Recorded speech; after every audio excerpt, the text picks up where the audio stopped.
나눔으로 회복할 시간 정세윤. 김동수입니다. 네, 반갑습니다. 자, 사무처장님, 네. 저희가 올해 사실 나행시로 정말 행복한 시간들 보내고 있는데요. 얼마 전에 너무나 안타까운 사고가 있어서 깜짝 놀랐어요, 뉴스를 보고. 이태원에서 참사가 일어나서 정말 10대, 20대 우리 젊은 청년들이 너무나 안타까운 일들이 있었잖아요. 아무도 상상할 수 없는 서울 한복판에서 이제 그런 일이 일어났는데 참으로 안타까운데 우리가 조금 더 이렇게 살릴 수 있는 그런 기회가 있었을 거라고 생각이 되거든요. 네. 우리가 화면에도 나왔지만은 그 CPR 하는 장면이 나왔잖아요. 맞아요. 그걸 많은 분들이 좀 더 많이 알고 있었으면 더 많은 사람들을 구할 수 있었지 않을까 그런 생각이 들었습니다. 네, 골든타임 안에 그 심폐소생술을 잘 모두가 좀 같이 동참해서 할 수 있는 분들이 많았다면 예. 더 아까운 생명들이 이렇게 안타까운 일이 없었지 않을까라는 생각을 해보는데요. 예. 그래서 응급 상황에 대비한 행동 요령들을 평소에 알고 있으면 참 좋겠다 이런 생각을 좀 하게 됐어요. 그래서 오늘 특별히 생명을 살리는 그런 나눔을 실천하고 있는 분을 모셨습니다. 네, 예. 어떤 분일까 너무 예, 기대되는데요. 한번 오늘 배우로 한번 가보시죠. 네, 예. 함께 가보실까요? 예, 함께 가시죠. 예.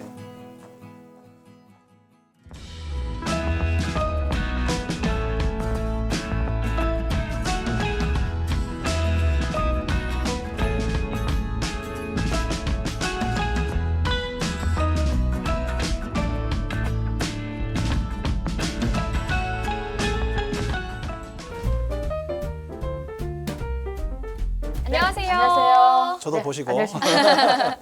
반갑습니다. 네, 반갑습니다. 오늘 이렇게 나와주셨는데 네네. 예, 첫 질문이 자기 소개거든요. 아, 네. 예, 간단하게 한번 네. 이야기해 주십시오. 네, 저는 대한적십자사 광주원남지사에서 응급처치 강사로 활동을 하고 있는 박성하라고 합니다. 만나뵙게 돼서 반갑습니다. 와, 오늘 정말 좀 가장 이 시기에 잘 어울리는 분을 모시지 않았나라는 생각이 드는데 사실 요즘 정말 바빠지셨을 시기이지 않나 싶거든요. 네, 조금 많이 바빠졌어요. 왜 네. 그러냐면 저희가 지금 현재 이렇게 그 교육이 기존에 있던 교육에다가 경찰서 교육까지 같이 있어가지고요. 지금 11월 달하고 12월 달은 되게 바쁩니다. 네. 지금 요즘 네. 그 이태원 네, 네. 얼마 전에 좀 안타까운 일이 있었잖아요. 네, 참사가 네. 있었는데 네. 압사잖아요. 어떻게 보면 네, 네. 그 상황에서 심정지가 돼서 네. 그 응급처치가 굉장히 필요했던 거 아닙니까? 네, 네. 그래서 굉장히 저희들이 그 장면이 뭐 이렇게 시민들이 이렇게 함께하는 장면이 좋은 것은 아니잖아요. 네, 그런 그렇죠. 그런 일이 일어나서는 안 되는데 그걸 보면서 이제 안전 강사를 네. 하면서 느끼는 게 좀 남다랐을 것 같은데요. 그 현장에서 그래도 이제 교육받으시는 분들이 어느 정도 있다 보니까 그 도움을 요청을 했을 때 너나 없이 도와주시는 그 장면 자체는 굉장히 정말 괜찮다라는 생각을 했지만은 차라리 그런 일이 없었다라고 한다면 훨씬 더 좋지 않았겠냐라는 생각을 합니다. 네. 그게 이게 아무래도 전문적으로 교육을 받고 네네. 하는 것과 네. 그냥 아마 그 이제 이렇게 보도에 의하면 네네. 이제 그 소방관이 알려줘가지고 이제 이렇게 네. 압박만 이렇게 하는 네. 게 있었거든요. 네네. 네. 그렇게 했을 때 좀 아쉬운 점이랄까? 좀 바로 했다라고 한다면 훨씬 더 소생률이 높았을 것이다. 우리 심폐소생술은 항상 빨리 하는 거를 저희가 강조를 하고 있기 때문에 빨리 구조가 돼가지고 했다라고 한다면 훨씬 더 좋았을 것이다라고 생각을 하는데요. 어찌되었건 도와줄 수 있으면서 옆에서 알려주면서 하는 것도 사실은 소생률을 높일 수 있는 방법이긴 하나 너무 오랜 시간 동안 이렇게 눌려져 있다 보니까 조금 그런 부분은 아쉬움이 있었습니다. 더 많은 사람들이 알아가지고 그렇죠. 그렇게 해서 더 네네. 많이 참여를 했으면 좋을 텐데 그렇죠. 사실은 그게 하라고 해도 잘 안 되잖아요. 그거 뭐 있잖아요. 그거 해서 문제 생기면 안 된다는 거. 네. 저희가 응급의료에 관한 법률 제5조 2를 보게 되면 의료 종사자, 이게 의료 종사자가 아닌 사람들이 어떤 그 행동을 하다가 응급처치를 하다가 선한 마음에서 하다가 잘못되었을 때 법적으로 보호해주는 법이 있습니다. 우리 일명 선한 사마리안법이라고 알고 있는데요. 그게 이제 응급의료에 관한 법령 5조 2로 해가지고 저희가 지금 법령으로 이렇게 보호를 하고 있으니까 그런 처벌에 대한 거는 신경을 쓰지 않으셔도 될 것 같습니다. 선한 의미로 이렇게 네. 남을 도우다가 네, 어떤 네. 일이 발생했다면 네, 충분히 안전조치가 법적으로 마련이 되어 네, 있네요. 그렇습니다. 네, 사실 이렇게 저희가 안전과 관련한 이야기를 또 어쩔 수 없이 꺼내야 되는 시기이긴 한데 사실 세월호 이후부터 안전에 대한 경각심들이 너무 많았잖아요. 네, 그렇죠. 그런데도 불구하고 또 이런 일이 반복되고 하다 보니까 너무나 안타깝기도 한데요. 그래서 이런 사고가 일어나면 안 되겠지만 일어났을 때 저희가 좀 정확하게 알고 있다면 대처를 좀 잘할 수 있지 않을까 싶거든요. 그렇죠. 네, 네. 혹시 알려주실 방법들이 있을까요? 저희가 일단 사고 현장에서는 가장 중요한 거는 현장 조치입니다. 2차 사고로 인해서 내가 또 나도 사고를 당할 수 있기 때문에 그런 부분들에 대해서는 안전 조치가 된 상태에서 이제 우리가 그 환자들에 대한 부상자들에 대해서 의식이 있는지 없는지 확인을 하고 그러니까 어떻게 보면 이제 심폐소생술 방법인데요. 저희가 이제 나중에 심폐소생술에 대해서 저한테 좀 알려달라고 하셔서 그때 다시 한번 자세히 설명을 드리도록 하겠습니다만은 네. 그런 방법들을 통해 가지고 하시는 게 옳다라고 보고 있습니다. 심폐소생술을 좀 배워두면 좋겠다. 그렇죠. 네네. 저는 이런 얘기를 들었어요. 사무처장님, 혹시 심폐소생술 할 줄 아시죠? 당연하죠. 그쵸, 저희가, 네. 저희가 안전교육을 보급하고 있는 기관인데. 그럼요. 그런데 이제 이게 자주 안 하면 안 돼요. 자주 안 하면. 잊어먹어요. 네. 한 번 배웠다고 해서 이게 평생 가는 게 아니에요. 그래서 교육은 주기적으로 몇 년마다요? 저희는 지금 수료 기간 자체가 법적으로 2년마다 한 번씩. 네. 네네. 2년마다. 네네. 네. 그렇게 받게끔 하고 있습니다. 오호. 1인당 이제 2년마다 한 번씩 좀 배워두면 좋겠다라고 하셨고, 그리고 각 가정마다도요, 2명 이상씩은 꼭 배워두면 좋다라는 저는 이런 말을 들었거든요. 근데 저희가 교육 중에 하는 말인데요. 저는 할 수 있으니까 우리 가족들이 누군가가 쓰러지면 분명히 심폐소생술 할 수 있을 거예요. 네. 배우셨다 한다면 하실 수 있겠죠. 그렇겠죠. 네, 근데 내가 쓰러지게 되면 나를 도와줄 가족이 있겠느냐. 그것 때문에 저희가 웬만하면 전 가족이 다 배워두면 좋겠지만 적어도 2명 이상은 받으시는 게 좋겠다라고 말씀을 드리는 겁니다. 누군가는 네네. 알고 있어야지 서로 도와줄 그렇죠. 수 있으니까요. 이렇게 또 뭔가를 하나를 오늘 또 알아갑니다. 네. 그래서 이번에 이제 이 뭐 사고로 네. 인해서 네, 많은 네. 사람들이 이제 궁금해 하잖아요. 네, 막 네. 우리나라 분들은 이제 이렇게 어떻게 하면 저걸 나를 배울 수 있을까 예. 하고 또 문의도 많을 텐데 네네. 그 이야기 좀 해주시죠. 네.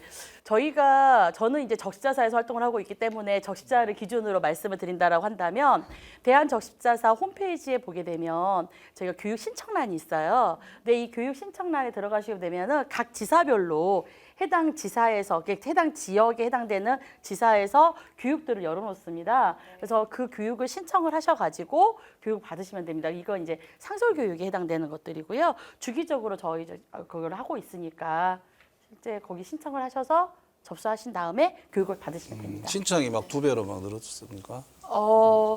저희가 학교 선생님들 교육 같은 경우는 실제 수학여행 처리되면 열어놓으면은 우리 그 일명 BTS 컷이라고 하더라고요. 예, 1분 안에 전부 마감이 돼가지고 방탄소년단 콘서트를 예매하는 것만큼이나 금방, 네. 그래서 어려웠다라고 선생님들께서 말씀을 하시는데 실제 저는 잘 모르겠어요. 그거는. 근데 이게 일정 교육들은 그런 교육들도 있고 또 그렇지 않은 교육들도 있습니다. 그래서 항상 이제 체크하시고 해당되는 교육을 신청하신 다음에 받으시면 되겠습니다. 그래서 교육을 쭉 해보니까 네.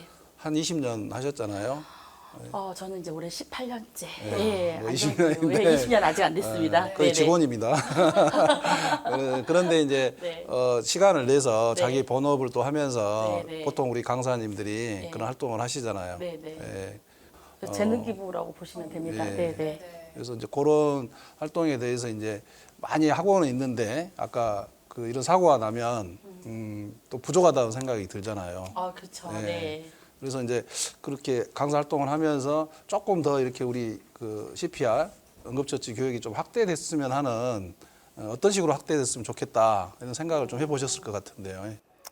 글쎄요, 저희가 지금 그런 부분들에 대해서는 확대 방안이라는 거는 저희가 뭐 이렇게 해야 되겠다라고 한다 그래서 생각하는 대로 되는 건 아니기 때문에 사실은 조금 어려움은 있는 것 같고요. 지사에서는 사실 저희 지사 같은 경우도 안전교육을 많이 열어놓고 있긴 하지만 실제 그거에 해당되는 분들이 접수를 하셔서 받으실 때 보게 되면 어쩔 수 없이 법정 교육이니까 받아야 되시는 분들도 있고 그리고 내가 순수하게 와서 정말 이걸 배워야 되겠다 해가지고 오시는 경우들도 있고 그러는 것 같아요. 그래서 그런 거는 확대 방안이라기보다는 이런 사고들이 있을 때마다 이렇게 사람들이 확 이렇게 냄비 끓듯이 예, 신청을 하고 또 그 다음에 좀 어느 정도 잠잠해지면은 좀 이렇게 빠졌다가 하는 그런 건 좀 아쉬움이 있긴 하지만 그래도 이렇게 내 가족을 위해서 배운다라고 생각을 하시고 교육을 신청을 하시면 받으시는 게 훨씬 더 좋지 않을까라는 생각을 지금 해봅니다. 우리 학교에서도 네. 의무 교육으로 하지는 않잖아요. 학교에서는 지금 학교 선생님들을 세월호 이후에 지금 교직원 심폐소생술이라 그래서 저희가 계속 진행하고 선생님들은 있습니다. 그렇게 하는데 네네. 학생들한테는 의무 교육은 아니죠. 아니요. 그 학년이 지정이 돼 있어서 제가 지금 몇 학년인지 정확하게 기억을 못 합니다만은 이렇게 초등학교 때 한 학년, 중학교 때 한 학년 이렇게 해가지고 의무적으로 학교에서 교육을 시켜야 되는 걸로 알고 있습니다. 전교생을? 네네, 전교생을. 그럼 학교 선생님이 시키는 거예요? 뭐 보건교사 선생님들이 시키시는 경우들도 있고요. 저희들을 불러가지고 신청하시는 경우들도 있고요. 예. 그런데 네. 이렇게 그 안전지식 보급도 하는 봉사도 하시지만은 또 그 현장에서 또 이렇게 기부도 안내도 하고 그런 활동도 하신다고 저 들었거든요. 네네. 예. 저희가 교육 도중에 저희 이렇게 나눔에 대한 것들 설명을 드리고요. 거기에서 저희 후원회원을 모집을 해서 저희가 적십자사에 전달해드리고 있습니다. 꽤 많이 그 하시잖아요. 왜냐하면 생명을 살리는 네. 일이 이제 적십자 일이기 때문에 네, 네. 거기에 이제 동참을 이야기를 하니까 우리 강사님이 하시니까 네, 네. 또 이제 교육생들도 좀 호응을 해서 네. 뭐 연간 제가 보니까 꽤 많이 하셨어요. 네. 예. 올해만 해도 이제 코로나 때문에 대면 교육을 많이 못했는데 한 200건 가까이. 저희 해서, 강사회에서 이렇게 그동안 그러니까 하신 거고요. 네, 네, 네. 주도적으로 이제 회장님 하면서 네. 200건을 해가지고 네. 정기 후원을 월 한 300만 원 이상, 와. 연간이면 3,600만 원 이렇게 되거든요. 그런 꾸준하게 역할을 하고 하시는 있습니다. 게 네. 정말 힘드실 텐데 이 연간 생명도 살리고 그러니까요. 어려운 그런 그 분들한테 도움이 되는. 그래서 이제 우리 강사에서 또 이제 봉사활동도 하시잖아요. 네네. 예. 저희가 그 봉사활동이라는 거는 좀 어렵게 사시는 우리 그 노인분들 좀 겨울철에 따뜻하게 지내시라고 이렇게 그 1인용 매트하고 그다음에 항상 저희가 중요하게 생각하는 게 화재예요. 요즘 겨울이다 보니까 화재가 많이 발생을 해서 소화기를 기부를 한다거나 지자체 이런 것들을 해가지고 하고 저희 또 다른 것들은 뭐 마을회관이나 이렇게 돌면서 어르신들 무료로 심폐소생술 교육 같은 걸 진행을 하고 경로당 있습니다. 같은 데 가서도 네네. 아주 아까 말씀드린 예, 대로. 예. 예, 예. 우리 경로당 같은 경우는 사실 어르신들 모으기가 되게 힘들어요. 왜 그러냐면 농번기철이나 이런 때에 걸리게 되면 되게 어렵지만 지금 이런 시기는 다들 끝나신 시기라 오시라 그러면 오셔서 또 열심히들 들으시거든요. 그래서 저희들이 언제든지 요청하시는 곳이 있다라고 한다면 가서 진행을 하고 있습니다. 강사님 이제 심폐소생술에 대해서 말씀해 주셨는데 네네. 저희가 얘기만 들어서는 잘 모르잖아요. 네. 그래서 실제로 이렇게 저희도 한번 해보는 그런 시간을 가졌으면 좋겠는데요. 네. 함께 그럼 좀 알려주시겠어요? 예, 알겠습니다. 이번에 이제 많이 시민들이 관심이 있잖아요. 네, 우리 네. 시민 여러분들 쉽게 네네. 간략하게 예, 알겠습니다. 이제 비법을 좀 네네. 알려주세요. 간단하게 예, 네, 예. 알려드리도록 하겠습니다. 예. 네. 네. 한번 보시죠. 네. 예. 자, 그러면 저희가 심폐소생술 순서에 대해서 알려드리도록 하겠습니다. 우리 심폐소생술 순서가 어렵다라고 생각하기 때문에 사실은 많이들 두려워하기도 하고 내가 이걸 안 해봤는데 어떡하나라고 하는데 자, 저희가 쓰리고만 기억하라고 말씀드립니다. 네, 쓰리고. 제 첫 번째 고는 깨우고고요. 두 번째 고는 알리고고요. 세 번째 고는 누르고인데요. 자, 우리가 깨운다라는 개념은 의식 및 반응 확인입니다. 우리 이 의식 및 반응 확인이라는 것은 이 사람의 의식이 있는지 없는지 확인을 하는데 뺨을 때리거나 흔드시면 안 되세요. 왜 그러느냐? 경추 손상자일 경우나 척추 손상자일 경우는 경추 손상자는 전신마비가 올 가능성이 있고 척추 손상자는 실제로 하반신 마비가 올 수 있기 때문에 움직임을 최소화해서 어깨에 손목 스냅으로 어깨를 두드리면서 얼굴을 보면서 반응을 확인하는 겁니다. 여보세요, 여보세요, 괜찮으세요. 이렇게 확인을 하고요. 자, 두 번째 고는 알리고예요. 자, 여기 만약에 어떤 여성분이, 우리 MC님. 네. 우리 여기 흰색 블라우스를 입은 아름다운 여성분 119에 신고해 주세요. 이렇게 정확하게 지목을 하신 다음에 119 신고 요청이라던가 만약에 자동심장 충격기가 있다라고 한다면 자동심장 충격기에 요청을 하시면 됩니다. 자, 그리고 이제 세 번째 고가 누르고인데요.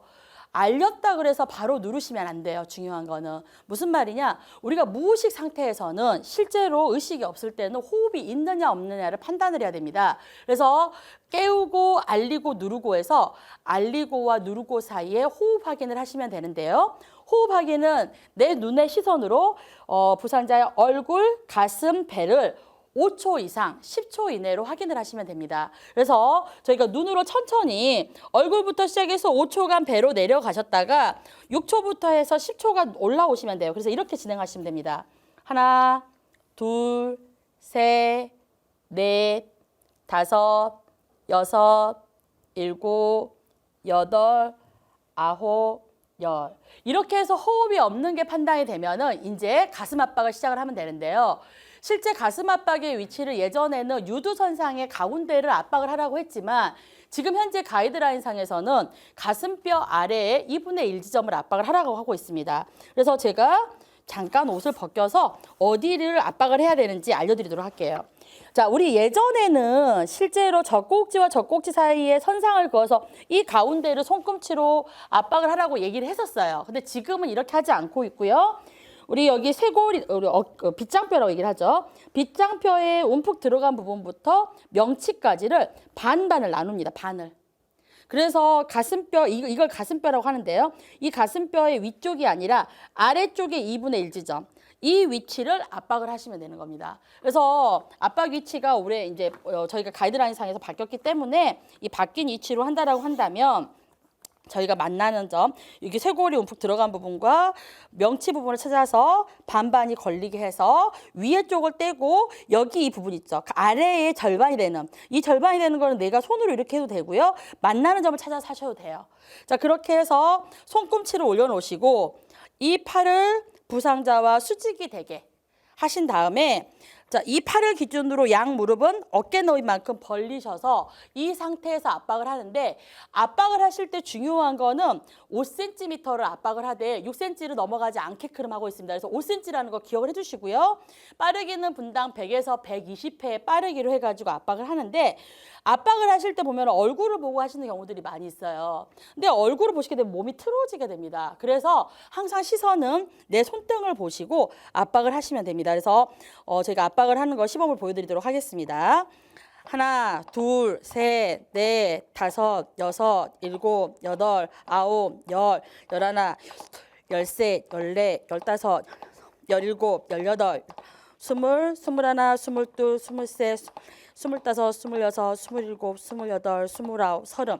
이런 식으로 해서 30번씩을 한 사이클이라고 하고 이거를 계속해서 반복적으로 하시면 되는데요. 압박 시 주의해야 될 거는 수축을 5cm를 했다. 그럼 이완도 5cm 해주셔야 된다는 거. 요것만 잘 지켜서 하시면은 문제없이 살릴 수 있습니다. 자, 이상입니다. 어쨌어요, 서윤 씨? 그 보니까 시범하고 하는데 할 수 있겠어요? 아유, 저는 네. 사실 이게 네. 좀 어렵다고 생각했거든요. 제가 이렇게 할 수 있을까라고 생각했는데 이렇게 실제로 막상 배워보니까 이제 좀 자신감이 생겨서 제가 응급 상황이 오면 이제는 좀 해볼 수 있지 않을까. 나중에 그러면 정식으로 배울 거예요? 기회가 된다면 저는 꼭 배우고 싶어요. 네, 꼭 네. 그러시기 바랍니다. 이번엔 짧게 했지만 4시간 이상 받아야 돼요. 4시간씩 받으면 네. 저도 강사할 수 있나요? 강사는 안 돼요. 강사를 한 60시간 이상 받아야 돼요. 아, 그렇군요. 예. 그러면 저처럼 이렇게 강의를 좀 더 배워보고 싶다 하시는 분들은 어떻게 신청을 할 수 있을까요? 저희가 적시자사의 홈페이지를 보시게 되면은 각 지역마다 이렇게 아까 말씀드렸다시피 이렇게 강습들이 개최가 되어 있는데요. 지금은 이 모든 게 다 온라인 시스템으로 되어 있다 보니까 일반 과정을 필히 받으셔서 수료 번호가 가지고 있어야지만이 신청이 가능합니다. 그래서 응급처치 일반 과정 8시간을 받으시고 강사 과정이 지금 52시간으로 바뀌었어요. 그리고 평가 별도로 바뀌었는데요. 52시간 교육 수료 후에 평가 보시게 되면 저희처럼 활동을 할 수 있고요. 우리가 수상안전 교육 같은 경우는 인명구조 요원 자격을 취득하신 이후에 똑같이 강사 52시간 교육 받고 평가를 받으시면 됩니다. 꽤 많이 교육이 필요해요. 네. 이게 사람을 교육 시간이 살리는 되게 거기 길어요. 때문에. 근데 이제 다만 저희가 강사교육에서는 그냥 어떤 실기를 숙달시키는 과정만 하는 게 아니라 저희처럼 이렇게 앞에 나서서 이야기하게 발표를 할 수 있는 발표력을 길러주기 때문에 저는 이 교육이 되게 좋은 것 같아요. 여기는 네, 잘하실 것 같아요. 네, 네. 강습하는 네, 강사 네. 그 실기는 필요 없어요. 저는 이것만 열심히 하는 걸로. 네. 네, 이거 배워서 이제 부모님하고 계시니까 또 그런 대처도 할 수 있고 그랬으면 좋을 것 같습니다. 네. 자, 그러면 오늘 저희의 마지막 질문을 한번 드려볼까 합니다. 강사님께 나눔이란 어떤 의미일까요? 저는 저한테 나눔이라는 것은 뿌듯함입니다. 뿌듯함. 네, 네. 아, 예. 왜 그러냐면 그 말 한마디 참 그게 고마운 것 같아요. 예전에 봉사활동을 나갔을 때 뭐 압록 유원지 같은 데 이런 데 갔을 때 제가 길게는 나가지 않았지만 거기 압록 유원지를 한 4, 5년 정도 나갔던 것 같으니까요. 제가 활동하면서 거기에 나갔을 때 정말 힘든 상황에서 이렇게 도움들을 드렸을 때 그 감사합니다라는 그 말 한마디가 그 피곤을 다 녹이더라고요. 그래서 저는 나눔은 뿌듯함이다라고 이렇게 얘기를 합니다. 나눔은 뿌듯합니다. 뿌듯함. 네, 저에 대한 뿌듯함. 네. 앞으로도 뿌듯한 마음들 많이 느껴가시길 바라면서 알겠습니다. 그렇게 할게요. 오늘 인터뷰 해주셔서 너무 감사드립니다. 아니요, 불러주셔서 감사합니다. 감사합니다. 네, 예. 감사합니다. 고맙습니다. 네. 나눔이 행복입니다. 네, 오늘은 박성아 대한적십자사 광주 전남지사 안전강사 봉사회 회장님과 함께 해봤는데요. 아무래도 또 안전에 대한 생각들을 조금 더 할 수 있었던 그런 시간이 아니었나 잘 싶습니다. 배우셨어요? 아까? 네, 잘 예. 배웠어요. 이제 잘할 수 있을 것 같아요. 아, 그래요? 예. 그래서 이번 이제 국민적인 어떻게 보면 참사잖아요. 네. 그래서 이제 이런 안전 강습도 굉장히 우리 시민들이 또 필요하지만은 현재 이제 그 사고를 보고 굉장히 충격을 받았잖아요. 맞아요. 전 국민이 사실 우울해지는 그런 현상이 있습니다. 그래서 또한 그걸 예방하기 위해서 또 대한적십자사에서는 재난심리회복지원센터를 운영을 하고 있습니다. 그래서 지금 24시간 그 상담 안내를 무료로 하고 있거든요. 네. 그래서 조금 아셔요? 알고 있습니다. 우리 현장에 있었던 분들뿐만 아니라요. 대중매체를 통해 노출된 분들에게도 이렇게 지원을 하고 있다고 하니까 상담이 필요하시면 상담이 필요하신 몇 분들은 번으로? 예. 재난심리회복지원센터 대표번호 1670-9512를 통해서 상담을 받아보실 수가 있다고 합니다. 많은 분들께서 또 함께 좀 어렵거나 힘들다라고 이제 마음이 드시는 분들은 이 대표번호로 전화하셔서 심리 지원을 받아보시는 것도 좋을 것 그리고 같습니다. 또 CPR 응급처치 교육을 받고 싶은 분들은 그분들은 우리 네. 062-570-7741로 연락 주셔서 꼭 응급처치 심폐소생술 교육들을 함께 해주셔도 좋을 것 같습니다. 그래서 이렇게 생명 나눔 이야기도 오늘 했고 그러나 이제 날씨가 좀 쌀쌀해지니까 네. 또 어려운 분들이 있습니다. 이분들을 위한 또 모금이 또 시작이 되는 또 달이기도 하거든요. 맞습니다. 12월은 항상 우리 어려운 이웃들을 위해서 함께 해주시면 좋겠다라는 생각이 드는데요. 적십자 회비 모금 기간에 또 필요한 곳에 전달될 수 있도록 마음을 함께 모아주시면 좋을 것 같습니다. 위쪽에 ARS 전화번호로 네, 함께 하실 수 있죠? 예. 그리고 이제 이렇게 함으로써 우리가 항상 이야기했던 나눔으로 행복한 시간이 되시기를 바랍니다.